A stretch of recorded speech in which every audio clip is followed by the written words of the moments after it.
Bismillah walhamdulillah wassalatu wassalamu ala rasulillah amma ba'd. Kita lanjutkan pembahasan tentang sirah Muawiyah bin Abi Sufyan radhiyallahu anhu. Video ini akan menjelaskan tentang manaqib dan fadhail Muawiyah bin Abi Sufyan. Muawiyah masuk Islam bersama bapak dan saudaranya Yazid dalam peristiwa Fathul Makkah. Ini pendapat yang masyhur karena ahli sejarah saling berbeda pendapat. Diriwayatkan dari Muawiyah bahwa beliau berkata, "Aku masuk Islam dalam peristiwa Umrah Qadha tahun 7 Hijriah. Akan tetapi aku menyembunyikannya dari bapakku. Kemudian dia mengetahuinya, maka dia berkata kepadaku, itu saudaramu Yazid yang lebih baik darimu. Dia tetap di atas agama kaumnya." Maksudnya dia masih musyrik. Maka aku menjawab, aku tidak lalai dari mengerahkan usahaku. Rasulullah, maksudnya Muawiyah, saya masih tetap berdagang, ya. Rasulullah SAW masuk Mekah dalam peristiwa Umrah Qadha, dan saat itu aku sudah membenarkan beliau. Manakala beliau masuk di tahun Fathul Mekah, aku memperlihatkan keislamanku. Aku menemui beliau, beliau menyambutku, dan aku menjadi juru tulis beliau. Adapun tentang juru tulis di sini maksudnya menulis wahyu, menulis hadis juga. Jadi Muawiyah bin Abi Sufyan dipercayakan amanah tersebut.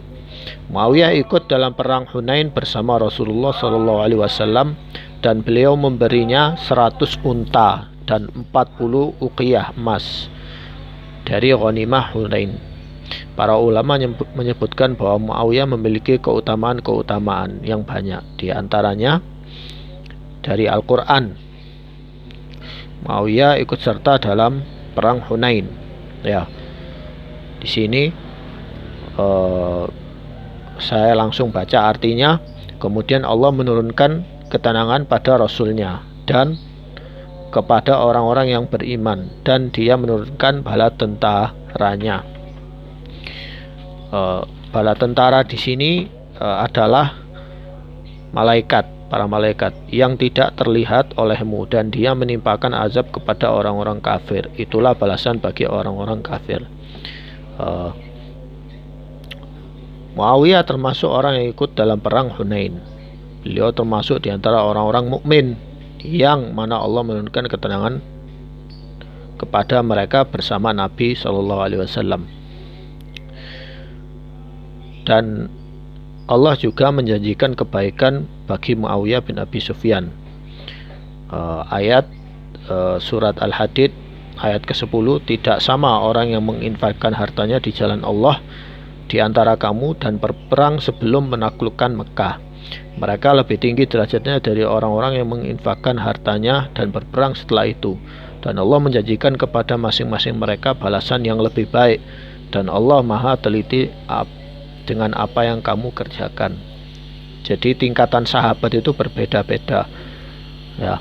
Yang pertama, as-sabiqun al-awwalun, yang pertama kali masuk Islam, itu derajatnya lebih tinggi. Kemudian mereka yang masuk Islam di Mekah setelah itu, kemudian mereka yang hijrah, kemudian setelah itu mereka yang ikut Fathul Mekah, kemudian setelah itu mereka yang masuk Islam setelah Fathul Mekah, kemudian dan seterusnya, ya. Dan masing-masing mereka itu Allah kasih balasan sesuai dengan amalan yang mereka kerjakan, dan mereka sama-sama memiliki keutamaan. Yang kedua dari as-sunnah, doa Nabi untuk Muawiyah, salah satunya adalah doa Nabi SAW, ya Allah, jadikanlah dia penyampai hidayah yang mendapat hidayah, dan berilah hidayah kepada manusia dengannya. Jadi Muawiyah bin Abi Sufyan ini secara sejarah sesuai dengan hadis ini. Beliau membuka banyak negara, banyak kota, banyak yang masuk Islam, ya, berkat beliau. Lalu Nabi bersabda, Allahumma alim Muawiyatal kitabah wal hisabah wa qihil azabah. Ya Allah, ajarilah Muawiyah Alkitab, maksudnya Al-Quran, dan hisab, ya, ilmu-ilmu administrasi kenegaraan, dan lindungilah dia dari azab. Ya, doa Nabi SAW itu terkabul.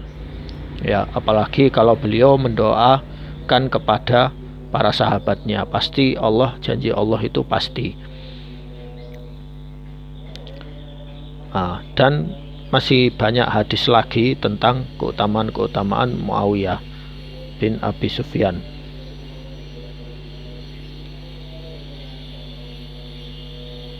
Nah, seperti itu, bisa dibaca lagi. Saya baca poin terpentingnya saja.